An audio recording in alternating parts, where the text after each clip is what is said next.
The Parramatta Eels and Melbourne Storm are set to ignite round 22 of the NRL season in a clash that promises nothing short of fireworks. While Melbourne still holds its status as a top 4 powerhouse in 2025, Parramatta is the team with everything to prove, clawing their way toward finals contention after a rollercoaster season of inconsistency, injury recoveries, and redemption arcs. But when you pit a team fighting for survival against one chasing silverware, you're guaranteed one thing: intensity. This isn't just another Thursday night game. This could be the moment the Eels make or break their season. Let's dive deep. Parramatta is coming into this with one of the most dangerous ambush setups in the comp. After a surprise upset over the Cowboys last week, their confidence is back. Clint Gutherson has returned to form as their spiritual and attacking leader, and the mid-season inclusion of Micah Sivo and Sean Russell has added a much-needed edge out wide. But make no mistake, this is not a complete Eels side. Junior Paulo is still ramping up after a lengthy layoff, and Reagan Campbell-Gillard has been inconsistent in his go-forward. In other words, this is a side that can explode, or implode. On the other side, Melbourne Storm, the model of consistency, arrives with laser focus. Craig Bellamy's system once again has the purple machine humming. Jarome Hughes is controlling the tempo with clinical precision, and Ryan Papenhuizen's return has electrified their second-phase play. Harry Grant out of dummy half has been carving defensive lines like a hot knife through butter.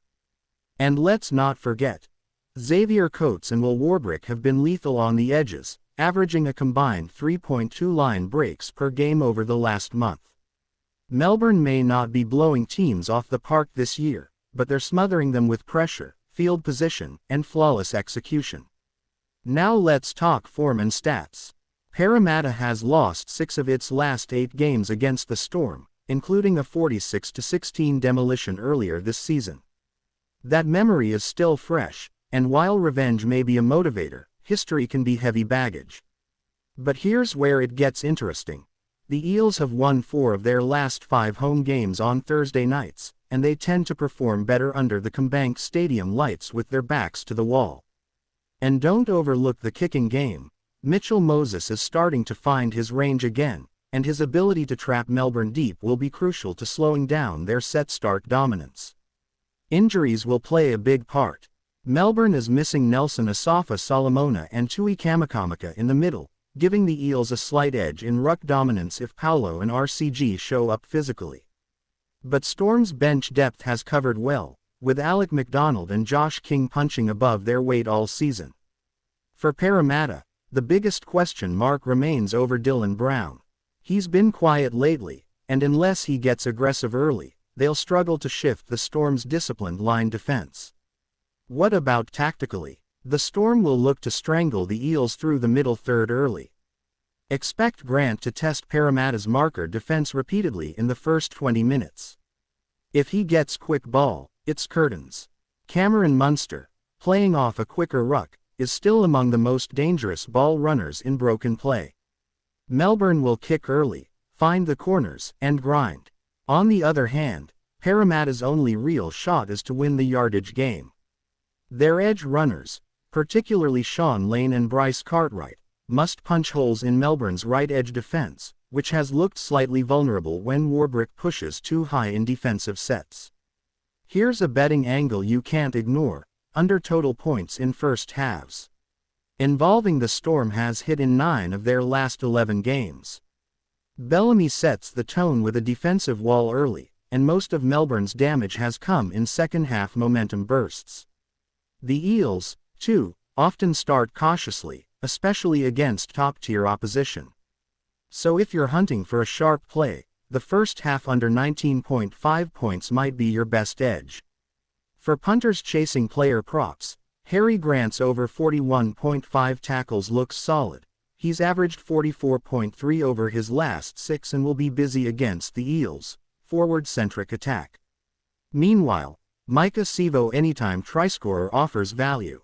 He's scored in 4 of his last 5 home games, and Melbourne's right edge, though solid, has occasionally been caught out by early shifts. Xavier Coates over 95.5 running meters is another consistent trend, especially if the Storm establish early dominance in territory. But the most intriguing storyline here isn't statistical, it's psychological. Parramatta knows that this is a must-win.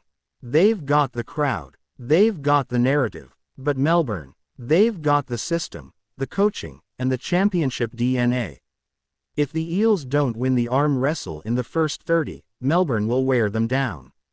If Gutherson doesn't inject himself in the middle third or if Moses fails to force repeat sets, this game could slip away fast. So what's the final word? If you're a fan of chaos and unpredictability, the Eels are your upset pick. But if you trust structure, coaching, and experience under pressure, you can't go past the Storm. I'm taking Melbourne in a slow-burning, defensive slugfest that breaks open late. Final score prediction. Melbourne Storm 26, Parramatta Eels 14. Best bets. Storm minus 5.5, under 43.5 total points, Micah Sivo ATS, Harry Grant over tackles, and Coates over meters. And for the bold, same game parlay. Storm to win plus Sivo to score plus first half under 20 plus Coates 100 meters plus. This one will test hearts, headlines, and playoff hopes. But like always, follow the data, feel the form, and let the game do the talking. If you're serious about your rugby picks and want the edge the sportsbooks don't want you to have, then hit that subscribe button right now. Drop your predictions for Eels vs Storm in the comments. Who covers, who scores, and who surprises. And if you want more breakdowns like this, turn on notifications so you never miss a pick. This is Beyond the Box Score, where the numbers meet the narrative. Let's go.